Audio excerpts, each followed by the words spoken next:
приходит человек, мы за него молитвенно беремся, и через несколько часов, через несколько дней обязательно появляется тот человек, которого ищет предыдущий. Это такие чудеса. Даже за один день люди встречаются.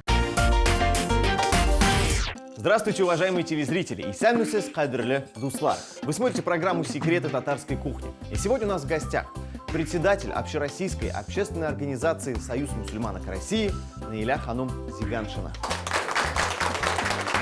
Исәнмесез. Исәнмесез, ассаламу алейкум, рахматуллахи ва баракату. Bu sizga kichkina gina bo'lak. О, рахмат, Бекзил, что это вы нам принесли там такое? Чай. О, Татар — это самый главный напиток. Я хочу, чтобы вы это мы выпили. любим, это мы любим. Сейчас что-нибудь очень приготовим и еще и чай попьем. Наиля Зиганшина родилась в Мордовии в селе Белозерье. Окончила факультет журналистики Мордовского государственного университета, Казанской высшей мусульманской медресе и Академию государственного и муниципального управления при президенте Республики Татарстан. С 2005 года работает в Духовном управлении мусульман Татарстана. В 2012 году на съезде мусульманок России единогласно была избрана на пост председателя Союза мусульманок Российской Федерации. Имеет статус посла мира ООН, является председателем Союза мусульманских дизайнеров России и директором Международного центра создания и сохранения семьи для татар. Наиля Ханум, ну рассказывайте, что мы сегодня будем готовить? Вы знаете, я бы очень хотела приготовить блюдо, которое нравится всем татарам. Так, что это такое? Они готовят это блюдо на праздники. Ни одно торжественное мероприятие не проходит без угощения этим блюдом. Я бы хотела, чтобы вы догадались. Ну, смотрите, у нас есть рис, у нас есть изюм, яйца вареные, мука. Мне кажется, кырт самое главное, и мне кажется, что это все-таки будет губадье. Кырт — это самая главная подсказка. Да, губадью будем, да, значит, Да. все готовить? Все. Да. А вкусную губадью у вас получается, нет, обычно? Ой, Честно вы знаете, я очень любила готовить это блюдо, когда еще сидела дома с детьми со своими маленькими. И почти каждый день готовила, потому что к приходу мужа я должна была радовать его вкусными блюдами. И у меня ни дня не проходило, чтобы у меня или пирожки, или губадья, или кыстыбы, что-нибудь не было приготовлено. Ну что, давайте уже приступим. Скажу честно, Наиля Ханум, я ни разу не готовил губадью, поэтому я под вашим чутким руководством буду вам сегодня помогать. Прекрасно. С чего Очень начнем? рада. Давайте. Ну, давайте начнем с теста. Ну, раз у нас речь идет о тесте, тогда нам нужна доска специальная. Куна таптаса. Так, это вам. Что мы с ним будем делать? Раскатывать? Да. Так, Сейчас я так понимаю, что у нас есть уже, чтобы немножечко сэкономить время, вы уже подготовились заранее и принесли готовое тесто, да? Да. Так. Такой момент. Так, давайте я немножко сюда муку. Вот. Возьмем тесто уже готовое, пышное. А мне что в этот момент делать, скажите? Так, давайте сковородку готовить. Так, сковородка. Что с ней делать? Немножечко намажем маслом, чтобы тесто не прилипало. Прям совсем чуть-чуть, да? Ну да, немножечко. Чтобы не прилипало. Да. Хорошо. Наиля Ханум, ну, признавайтесь, это вопрос, который я задаю абсолютно всем. Так. Скажите, пожалуйста, как вы научились готовить? Кто вас научил готовить Ой, мама, вообще? конечно. Мама? Мама, да. Тем Так. более с тестом работать, это ее любимые блюда. Ага. Я выросла в сельской местности, и она все время говорила, если не умеешь готовить, то муж не будет ценить. Вот именно так приучала к любви, наверное, к работе с тестом, блюдом, которое изготавливается из теста. Откуда вы родом, Наиля Ханум? Я родом Рассказывайте. из Мордовии. Так. Там есть одно прекрасное село, Белозерье, татарское село, где проживает очень много мусульман. Я там родилась, выросла, закончила школу. И рада, что с детства я была приучена к духовным ценностям. Вот это мое самое любимое, может быть, начало моей жизни. То, что я до сих пор сохраняю в своей душе, к чему уже с детства было привито. Вот эта духовность всю жизнь сопровождает. А это очень важно в жизни человека.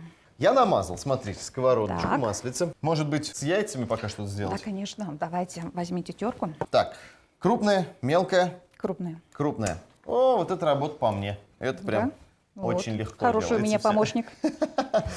самое главное, да, который жаждет помогать. Так, Нурия Ханум, ну что, Да. что дальше было? Ну вот отучились Можно вы... мне сковородку? Да, конечно, конечно, конечно. Я Давайте. тоже что поработала. Мгм. Не просто Аккуратненько, да, разговариваю. перекладываем сейчас все это туда. Это у нас уже почти что. Почти что готовый губодел. Да. Что было дальше? Закончили вы школу, значит, в Мордовии. Да. Так, а И дальше? потом, по Как- настоянию родителей, так как они видели во мне специалиста, педагога, я поступила в Мордовский педагогический институт на факультет начальных классов. Но когда я проучилась там 2 курса, я когда уже начала значит, посещать практики, поняла, что школа для меня, ну, этого мало. А я пошла в Министерство образования к министру и объяснила, что я по профессии журналист, но обучаюсь в другой специальности, и помогите мне перейти. Вы знаете, министр сразу помог. Я уже перешла на 2-й курс Мордовского государственного университета на факультет журналистики. Вот здесь, конечно, была моя стихия. И уже со 2-го курса пошла на гостелерадио, попросила время для татарских передач. Там мне дали время и на телевидении, и на радио. Студент 2-го курса. Я сейчас вот как-то переосмысливаю свою жизнь. И просто это так невероятно. И я начала уже вести татарские передачи на татарском языке. А как называлась Передача передача? называлась «Яңарыш. Возрождение».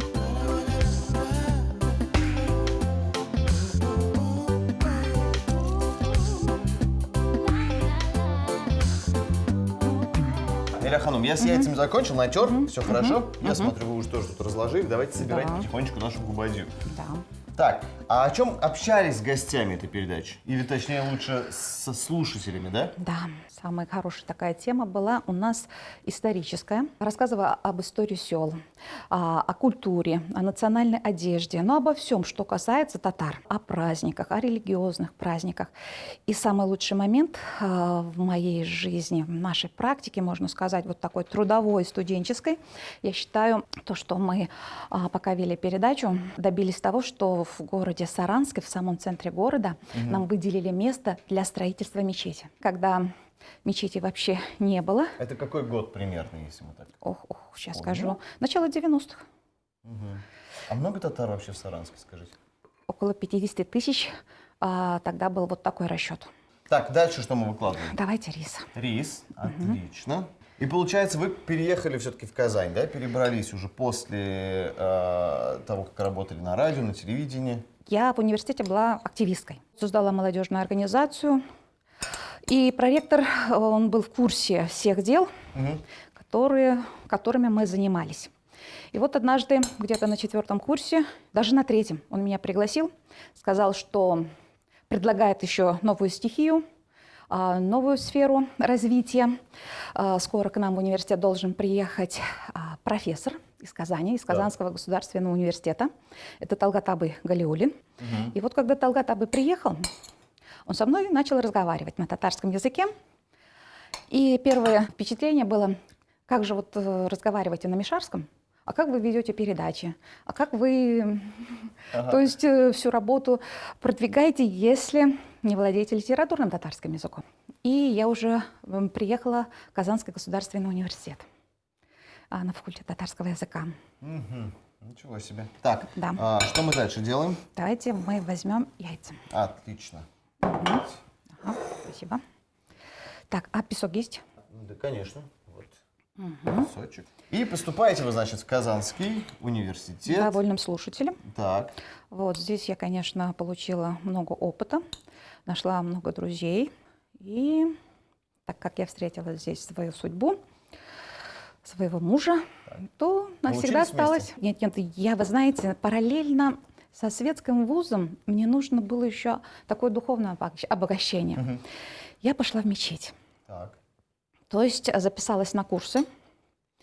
И когда я уже стала обучаться, я поняла, что этих знаний начальных у меня есть. Потому что в 10 лет я пошла к нашему сельскому имаму получать знания. Он жил у нас по соседству, и этот имам каждый день давал мне уроки. Уроки ислама. Так. Я думала, что этого очень мало, что нужно еще дополнить. В мечеть, когда пришла, вот начали изучать азы. И я решила, что вот с азами я в своей жизни справилась.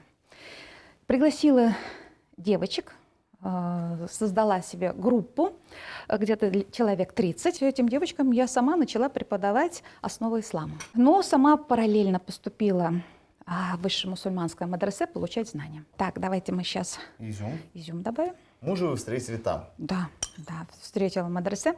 Хотя я, когда пришла в мечеть, в мадресе, у меня не было намерений там заглядываться на кого-то, да? Ну, так вышло. Ну, так вышло, да. Муж, когда увидел, он уже настойчиво стал ухаживать. Я даже боялась обращать внимание, потому что в этот период я не думала, что личная жизнь тоже должна параллельно вестись. Так.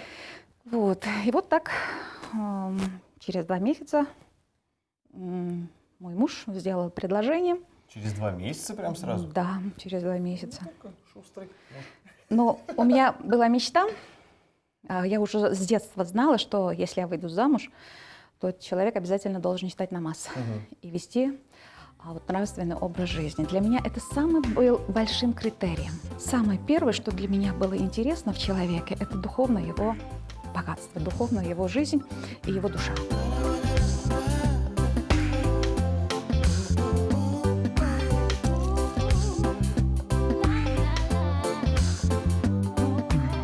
Сейчас буду раскатывать крышечку для нашей кубади. А вы пока растопите масло, чтобы мы полили. Да. И еще пару черносливов, пожалуйста, нарежьте. Потому что сухофрукты, они только добавляют вкус в пирог. Так, сделал он вам предложение через 2 месяца, а свадьба была, ну вот, скажите, во всех традициях, как полагается? Да, в мусульманских традициях. В то время еще безалкогольных свадеб почти не было. Так. Вот, у нас это, было кстати, хорошая традиция сейчас такая. Да. Вот, то, что очень много безалкогольных свадеб. Вот. Многие даже гости, родственники не понимали, как же так. Но мы сказали, что наше радостное событие обрадует вас. И без всяких дополнительных одурманивающих напитков. Абсолютно. И нас все поняли. И когда уже после свадьбы мы встречались с родственниками, они все были в восторге. В восторге от того, действительно, что человеческая радость, она может быть действительно без всяких каких-то добавок, да? Естественно. Ну, я нарезал чернослив. Так, давайте мы это добавим сейчас в пирог. Давайте вы масло. Прям вот так вот, Да, конечно. Вот. Это же все-таки как каша получается. И масло всегда является самым вкусным, наверное, атрибутом. Так. Это так аппетитно уже выглядит. Да? Мы это даже еще в печку не поставили, а уже выглядит аппетитно все. Так, что нужно? Сейчас мы будем закрывать, да. А вы мне, пожалуйста, сделайте кружку. Да, нам нужно масло и нужна мука. Да, ведь? Масло, мука и сахар. Масло, мука и сахар. Вот у меня есть мисочка. Да. Так, хорошо. Масла вот столько будет достаточно? Достаточно. Да, здесь немного понадобится. Столько достаточно? Достаточно. Сахара? Прекрасно. И мука. Мука. И теперь растирайте все руками. Руками, да ведь? Да, конечно. Да. Все делается руками. Ручная работа, как это современно говорят. Я все подготовил. Да, давайте теперь посыпьте, пожалуйста. Так, вот. Контролируйте. Все хорошо, еще мало. Мало, да? Да. Я могу побольше. Мне не жалко. Вообще. Так. Все. Теперь мы можем отправить наш пирог в духовку. Отлично. Скажите, пожалуйста, а при какой температуре и сколько мы это должны выпекать? Обычно я выбираю температуру 180 градусов, минут 40 где-то. Минут 40, отлично. Ну что ж, отправляем. Отправляем в духовочку. Так. Уже разогретая она. Все, она уже у нас разогрета, мы уже заранее все поставили. Все хорошо. Хоп. Да. Отправили губадью в духовочку, а сейчас мы с вами прервемся на небольшую рекламу, потом вернемся и продолжим готовить. Губадья. Предварительно замесили дрожжевое тесто, отварили яйца и рис. Большую часть теста раскатали и выложили на смазанную растительным маслом форму. На тесто первым слоем выложили торт, потом рис, который слегка присыпали сахарным песком, затем натертые на крупной терке яйца, затем изюм и чернослив. Всю начинку полили растопленным сливочным маслом. Из оставшегося теста раскатали крышечку, закрыли ею начинку и защипали края. Посыпали крошкой из муки, растертой сахаром и сливочным маслом и отправили в духовку на 40 минут. Ну что ж, друзья, мы вернулись. Это вновь секреты татарской кухни. И я напоминаю, что у нас сегодня в гостях председатель общероссийской общественной организации «Союз мусульманок России» Наиля Ханум Зиган. Так, Наиля Ханум, ну что, будем делать дальше? Что будем готовить вторым блюдом? С десертом мы справились. Так. Я предлагаю к обеду приготовить мясо. Мясо, это Да. хорошо. Мясо я люблю. Потому что мы без мяса, ну, никуда, никак. Так, Это нас сделает сильными, особенно мужчин. Вот, я поэтому вижу, давайте... у нас куриная грудка. Да. Что из нее будем делать? Так, Готовить? ну, рулетики куриные С с черносливом. черносливом А, и с сыром. вкуснятина. Да, С сыром. это очень вкусно. Поэтому я сейчас займусь грудкой, а вы помогите мне, пожалуйста, с сыром. Что, натереть нужно? Натереть обязательно. Хорошо. Ну, в первой части программы мы поговорили о вас, о вашем образовании и так далее, переезде. А вот сейчас давайте побольше, опять же, не о работе, а о призвании. Чем занимается ваша организация? Расскажите подробнее, пожалуйста. Да, вы знаете, когда на съезде меня выбрали председателем сначала региональной татарстанской общественной организации, в первую очередь стали работать с женщинами. И когда к нам приходили женщины-активистки, я видела многих из них не устроены в этой жизни. Они заняты работой, но никак не личной жизнью. Это не очень хорошо. Не очень хорошо, да, потому что личная жизнь, она должна быть на первом месте у человека. Вот тогда пришла в голову такая мысль открыть центр создания семьи. И вы знаете, у нас это уже в течение 10 лет работает центр, он уже превратился в татарский международный центр создания семьи. Так. То есть со всего мира обращаются татары, в основном приезжают к нам женихи татары, Так, в поисках самой лучшей девушки. Мы никому не отказываем, не закрываем двери, потому что мы только предполагаем. Всевышний располагает. А очень часто я просто сижу в офисе и слежу. Вот у меня вот такая работа. Приходит человек, мы за него молитвенно беремся, и через несколько часов, через несколько дней обязательно появляется тот человек, которого, ну, ищет. Вот предыдущий. Это такие чудеса. интересно. Да, но я не могу сказать, что всем так везет. Кому-то нужно подождать, кому-то нужно выждать, наверное, в своей жизни. Вот. А у некоторых это получается очень быстро. Даже за один день люди встречаются. Был никах, когда мужчина звонит и говорит через 3 дня после знакомства, что он уже сделал предложение, и у них будет никах, чтобы я пришла, присутствовала. Я говорю, вы не поторопились, еще 3 дня к вашему знакомству. А он мне такой ответ преподносит. Мы вот после знакомства еще думали, а зачем мы 3 дня потеряли?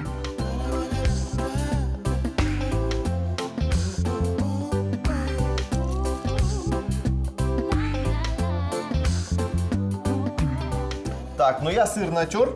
Все, самую сложную задачу я сделал. Вы мне, пожалуйста, соль и перец Так, дайте. перец, Там. соль. И готовьте нам сковородку. Противень. Противень нужен, да? да. Так. Наиля Ханум, скажите, вот такой подойдет или Да, нет? подойдет. Отлично. Нужно его маслицем смазать или нет? Чуть-чуть. Чуть-чуть, да. Еще один такой наш любимый проект, наша деятельность – это пропаганда национальной одежды. 9 лет мы проводили фестивали, конкурсы, показы мусульманской, татарской одежды. За этот период у нас уже стали популярными очень много дизайнеров, стилистов, которые в этой области проявляют свой талант. Я могу отрадно отметить, что на сегодняшний день во время никахов сейчас невеста заказывает национальное платье. Да. Мы сейчас посередине ставим наш чернослив, Так. потом немножечко сыра накладываем. И потом заворачиваем заворачиваем, всё это в рулетик, да? это в рулетик. Потом сейчас, вот так. Так. Так, И у нас есть еще такие шпажки, да. чисточки. Мы ими закрепляем, да? всё? Закрепляем, да. Давайте вы мне помогайте.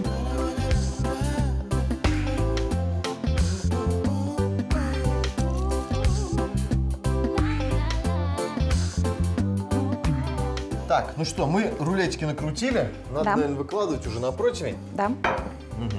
Ну, Есть какой-то особый способ, как это делать, или нет? Или просто выкладываем? нет, это должно быть только аппетитно, и все. Все, понятно. Да, у нас какие-то ракушечки получились, но это тоже Нормально. Да. Самое главное, что это будет все как очень экзотичное вкусно, блюдо. конечно. Илья Ханум, а скажите, пожалуйста, я знаю, что еще вот ваша организация занимается, ну так скажем, семейными консультациями. Это необходимо, потому что когда люди встречаются, когда собираются сыграть свадьбу, такая любовь-морковь, все хорошо. Так. Где-то месяц через 2, ну, может, еще чуть-чуть побольше, начинает раскрываться глаза у мужчины, а у Так. женщины язык. Развязываться, да? Да. Хорошо. То есть Ага. уже нет такого желания нравиться друг другу. Так. Все, начинает уже выяснение отношений. Так, давайте накроем сейчас мы фольгой, Фольгой, чтобы мгм. наше блюдо получилось сочнее. Что происходит И дальше? в этот момент, в начале семейной жизни, разрешить всю ситуацию, сделать так, чтобы у них не возникало проблем. Здесь можно им помочь. Но если люди уже созрели до того, как пойти в ЗАГС, написать заявление о разводе, вот в этот момент им помочь уже практически невозможно. Поэтому, если мы хотим, чтобы у нас в обществе было меньше разводов, чтобы люди выбирали друг друга по любви, по предназначению, наверное, вот, здесь, конечно, нужны консультации. Так, ну что ж, отправляем в духовочку тоже. Оп. И, кстати, пирог у нас И уже губадья у нас гыбадья. уже практически тоже Да. готово. Оп. На сколько отправляем? Сколько это готовится примерно? Полчаса Рулетики наши? где-то. Полчаса? Да. 30 минут. Да. Ну что ж, сейчас у нас все приготовится, и мы уже будем все это пробовать. Рулетики из курицы с сыром и черносливом. Куриное филе разрезали вдоль, посолили, поперчили и немного отбили. Каждую куриную отбивную начинили тертым сыром и черносливом и свернули рулетом, закрепив край зубочисткой. Выложили на противень, смазанный растительным маслом, и запекали в духовке 30 минут.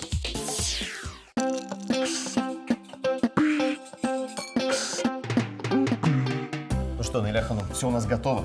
Да, Губадья, смотрите, какая ароматная. Рулетики готовы. Давайте пробовать уже будем, а? конечно. С чего начнем?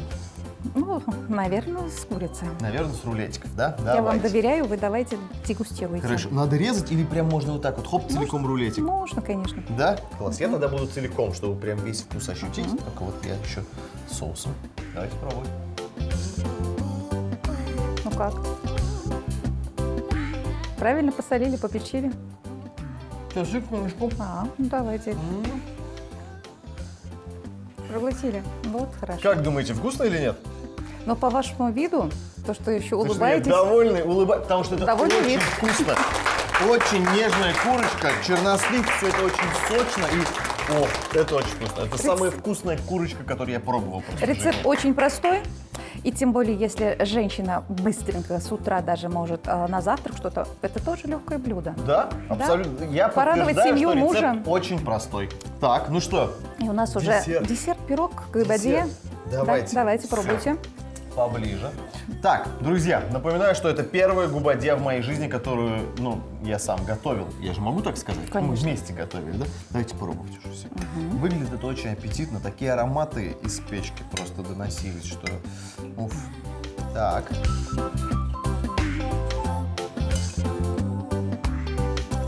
Давайте я все-таки вас послушаю. Что меня слушать? Это просто вкусно. Мне. Это невероятно. Это самая вкусная губадья, которую я когда-либо готовил. Ну, так скажу. Приятно. Нет, это очень вкусно, действительно, очень вкусно.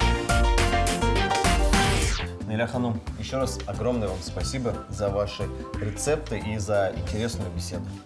Спасибо, что пригласили. Конечно, всем женщинам хочу пожелать, чтобы они любили готовить, потому что путь в сердце мужчины через желудок еще никто не отменял. Будьте любимыми женами в глазах ваших мужей. Любите готовить и не забывайте смотреть нас каждое воскресенье в 11:30 на телеканале ТНВ. Это были секреты татарской кухни. Сау было вас. До свидания. До свидания. Если вы не успели записать рецепты наших блюд, мы ждем вас в нашей группе ВКонтакте. А также не забывайте подписываться на наш канал на Ютубе.